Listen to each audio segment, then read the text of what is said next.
Assalamualaikum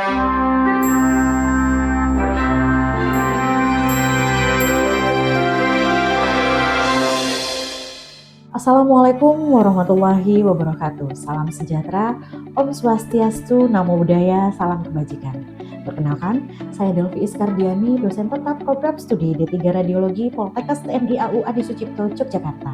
Pada kesempatan yang berbahagia ini, saya akan menyampaikan pernyataan diri dosen dalam rangka unjuk kerja di Dharma Perguruan Tinggi PDD UKT-PT bidang pengajaran.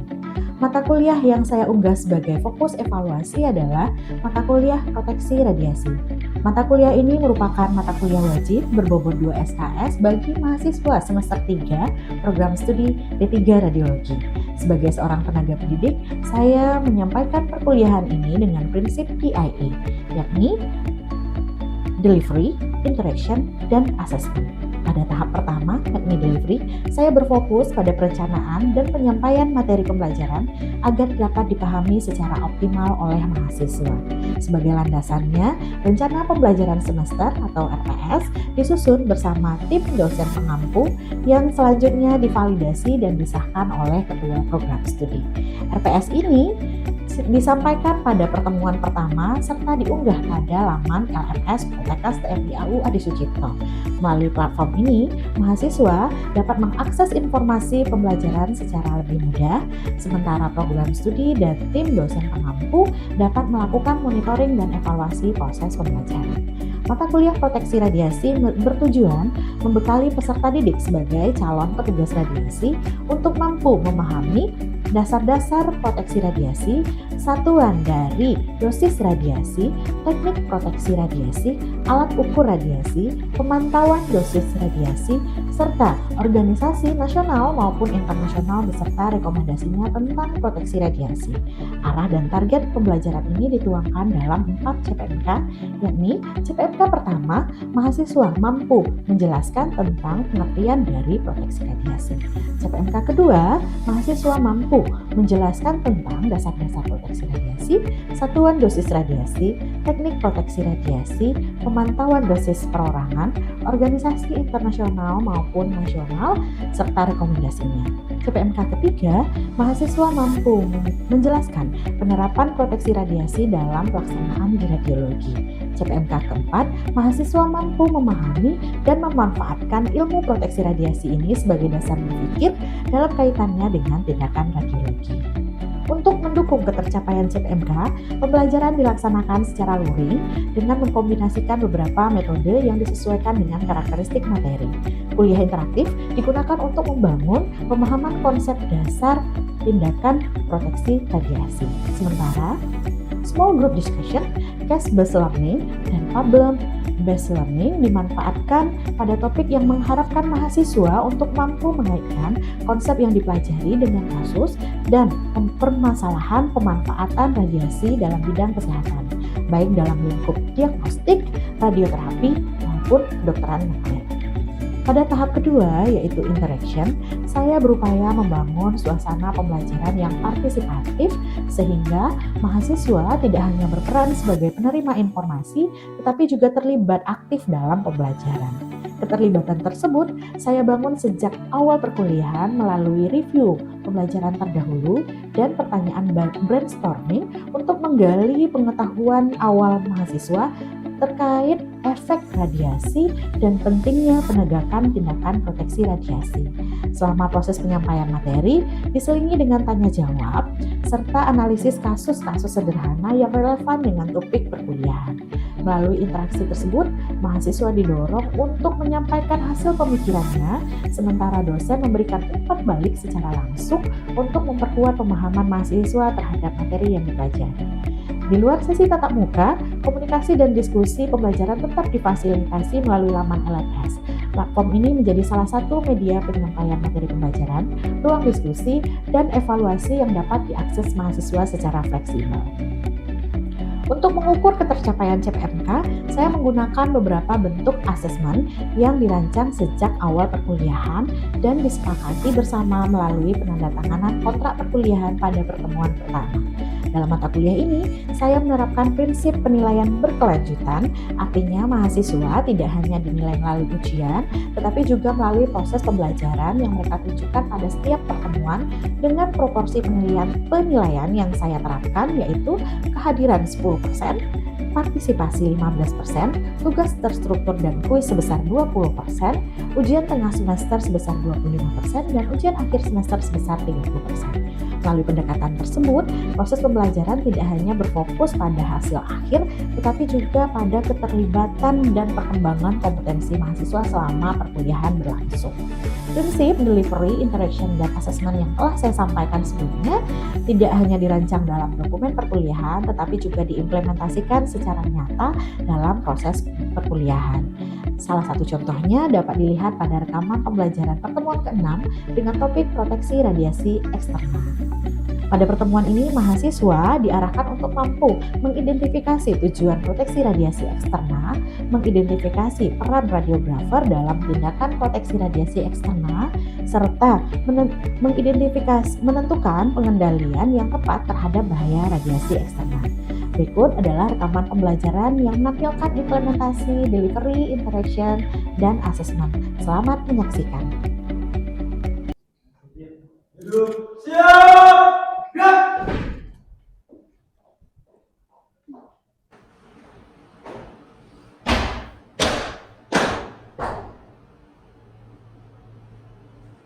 Lapor, Prodi Radiologi B, jumlah 26, hadir lengkap. Selanjutnya, siap menerima materi.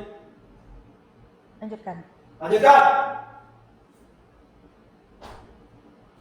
Mengawali pembelajaran pada siang hari ini. Berdoa, mulai.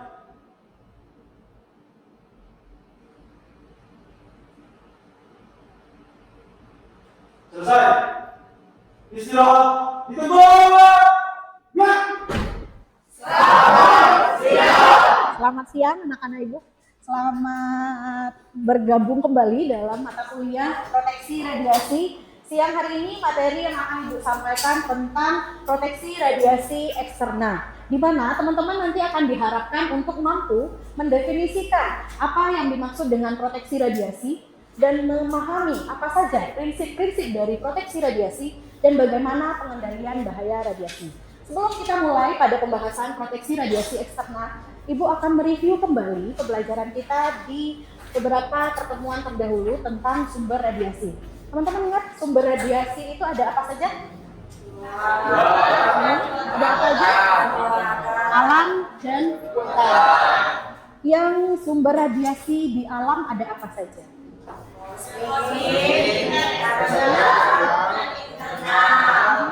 Apa lagi? Kalau yang buatan? Peralatan. Oke. Nuklir. Apa sih bedanya yang radiasi kosmik, radiasi terestrial, dan yang sumber radiasi internal? Ada yang bisa menjawab? Kalau radiasi kosmik berasal dari luar angkasa, bumi. Kalau yang terestrial dari kerak bumi. Sedangkan yang internal berasal dari radioaktif yang berada dalam tubuh manusia. Betul, terima kasih sekali Reta.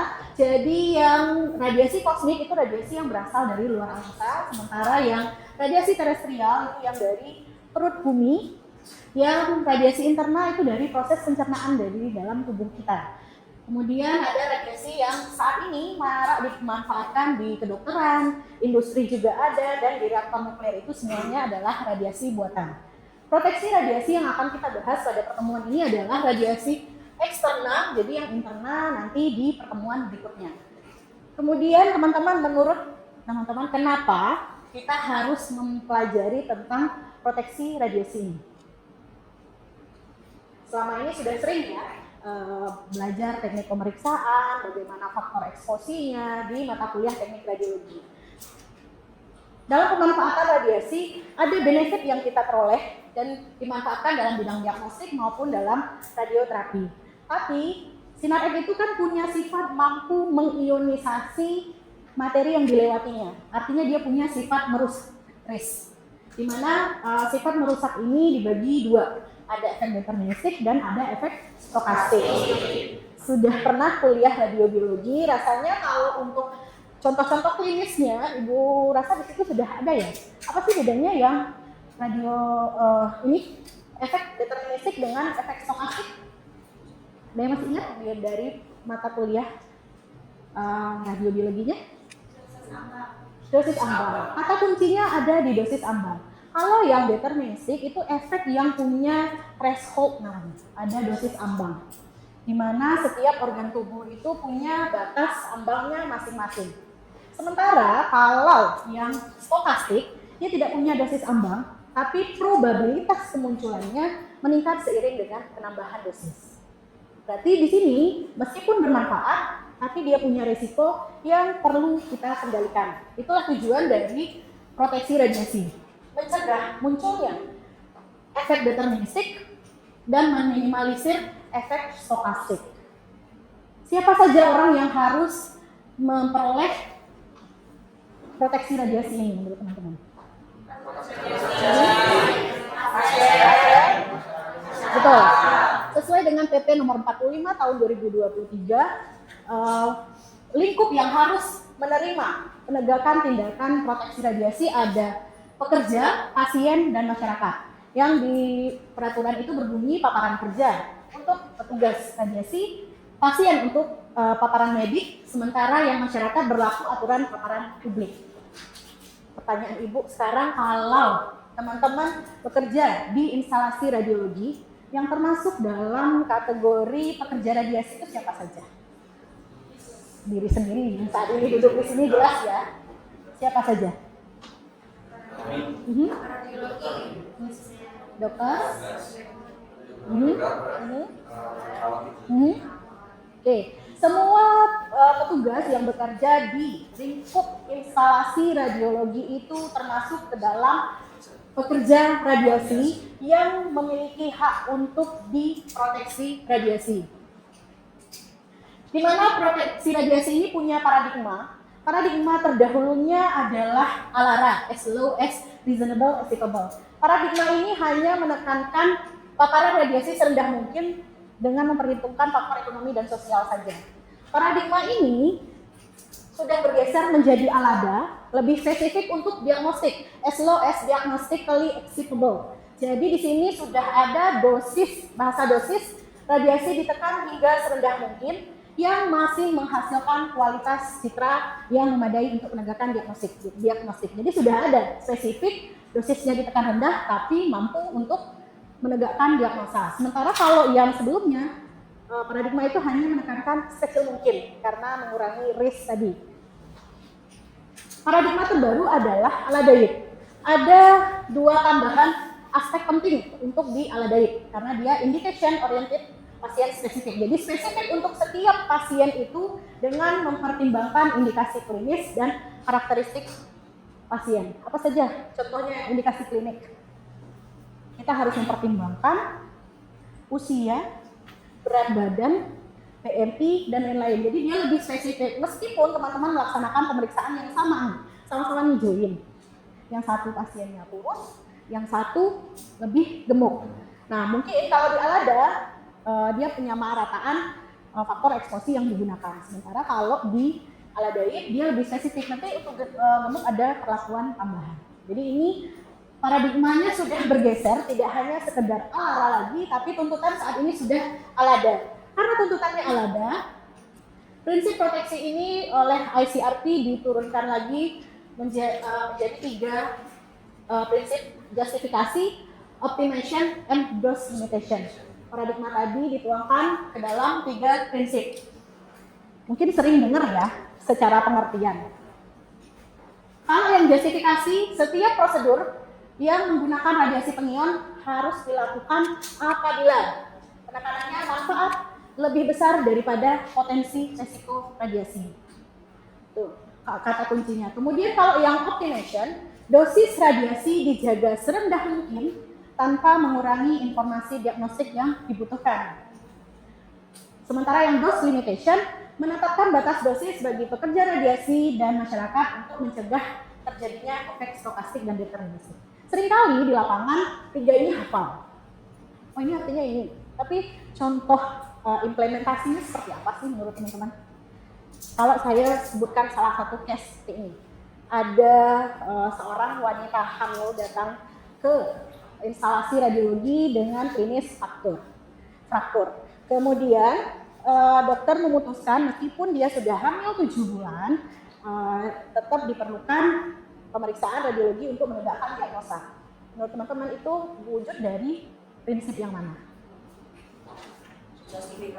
Justifikasi. Betul.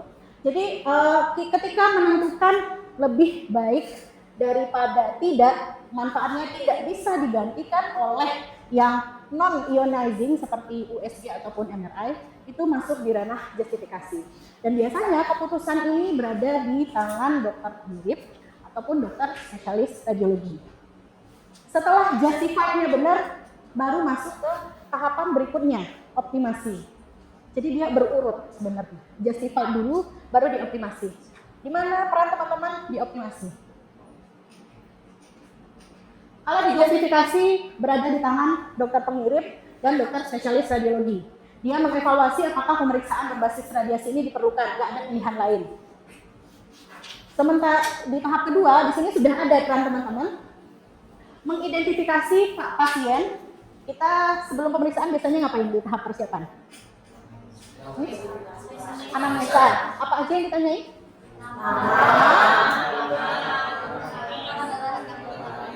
Kalau perempuan pasiennya? Yes. Apa yang teman-teman lakukan itu adalah salah satu dasar untuk penentuan optimasi.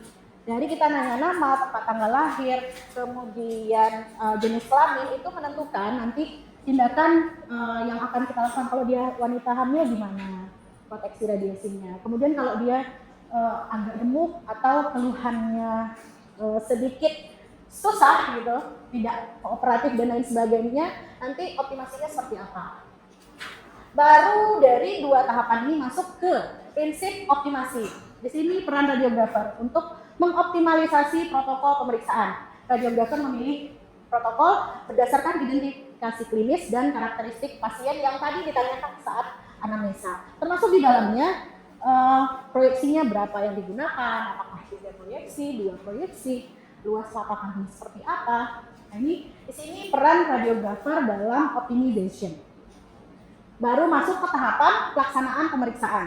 Radiografer melakukan positioning yang benar tuntutannya, kemudian kolimasi sesuai dengan area anatomi yang diperiksa, imobilisasi bila diperlukan, proteksi organ yang sesuai. Kemudian ada evaluasi hasil. Di sini radiografer mengevaluasi, peran teman-teman adalah apakah citra tersebut telah memenuhi kualitas diagnostik atau tidak.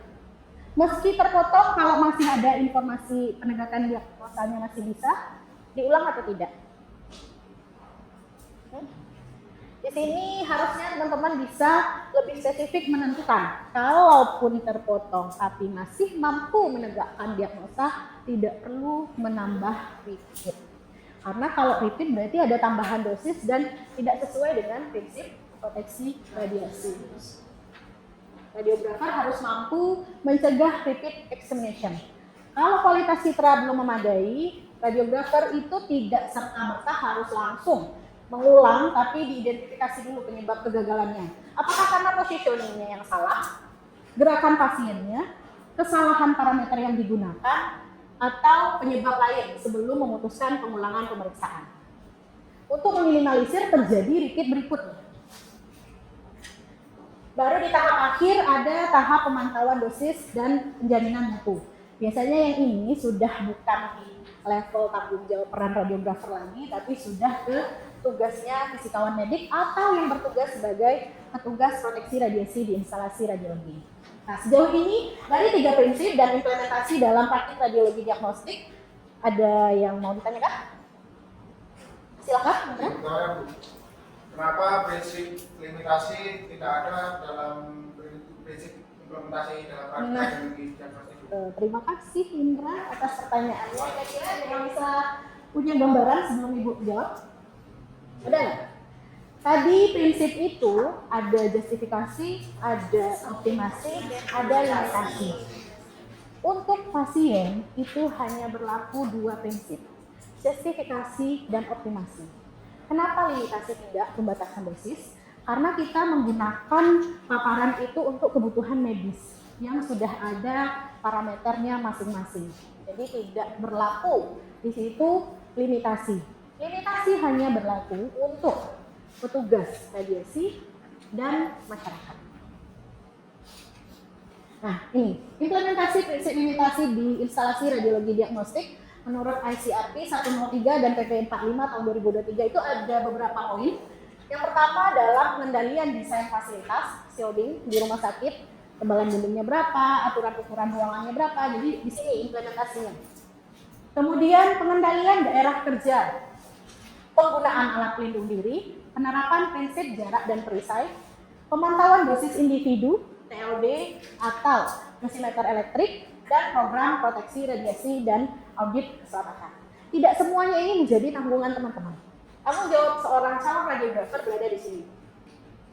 Di penerapan prinsip jarak dan perisai itu untuk ke pasien. Kalau untuk ke diri sendiri dan untuk pasien dan masyarakat, itu ada yang penggunaan alat pelindung diri. Dan untuk diri sendiri, jangan lupa pemantauan dosis individu.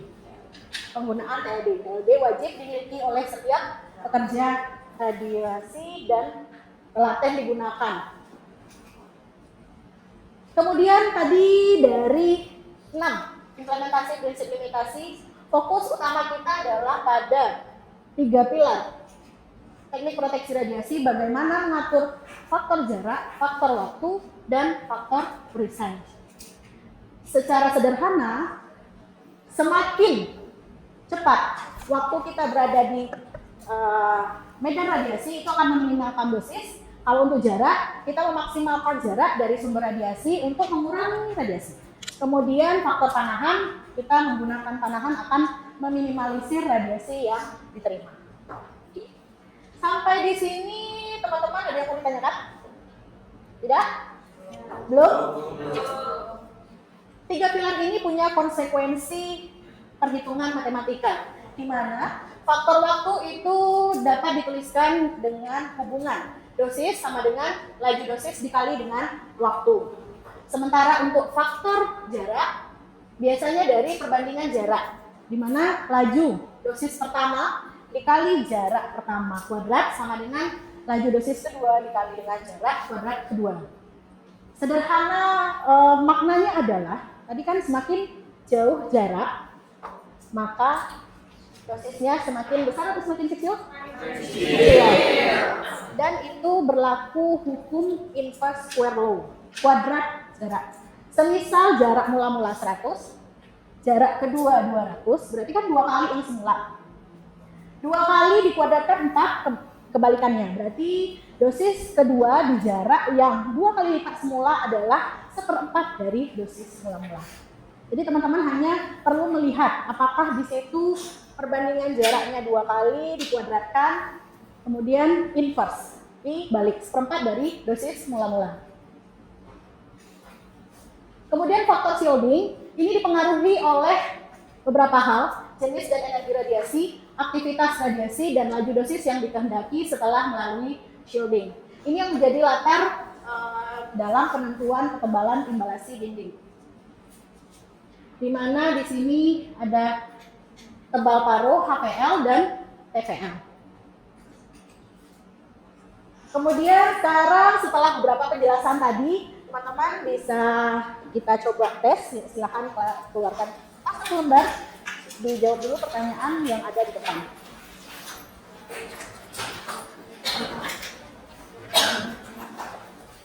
Baik, silakan. Kalau sudah selesai, soal latihannya bisa dikumpulkan, dikirim aja dari belakang tanpa membuat keributan. Oke.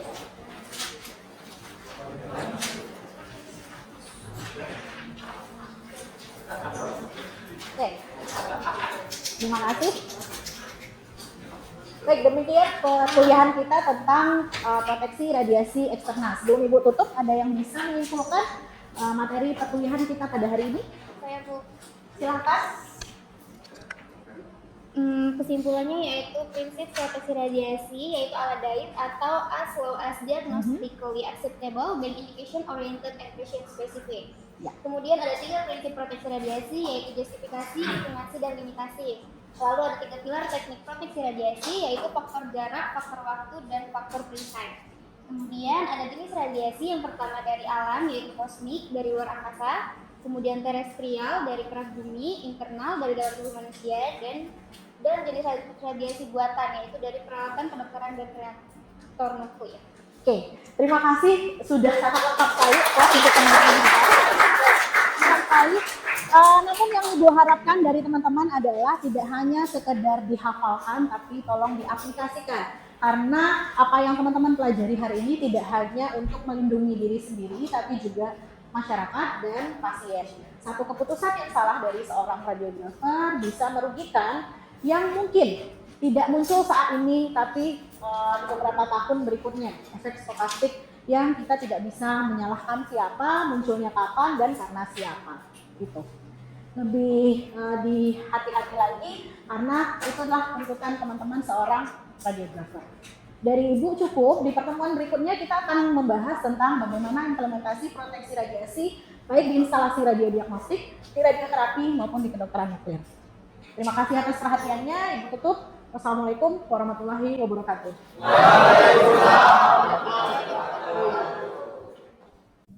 Demikianlah pemaparan PDD UKT-PT untuk pengajaran saya sekaligus cuplikan implementasi di IA pada mata kuliah proteksi radiasi bagi mahasiswa D3 Radiologi Poltekkes TNI AU Adi Sucipto, Yogyakarta. Besar harapan saya, gambaran proses pembelajaran ini dapat menunjukkan komitmen kami dalam mencetak lulusan diploma 3 radiologi yang tidak hanya berkomitmen secara teoritis, namun dibekali ilmu kesehatan dengan kekhasan kesehatan penerbangan yang mengedepankan sikap disiplin dan integritas yang tinggi. Terima kasih. Wassalamualaikum warahmatullahi wabarakatuh.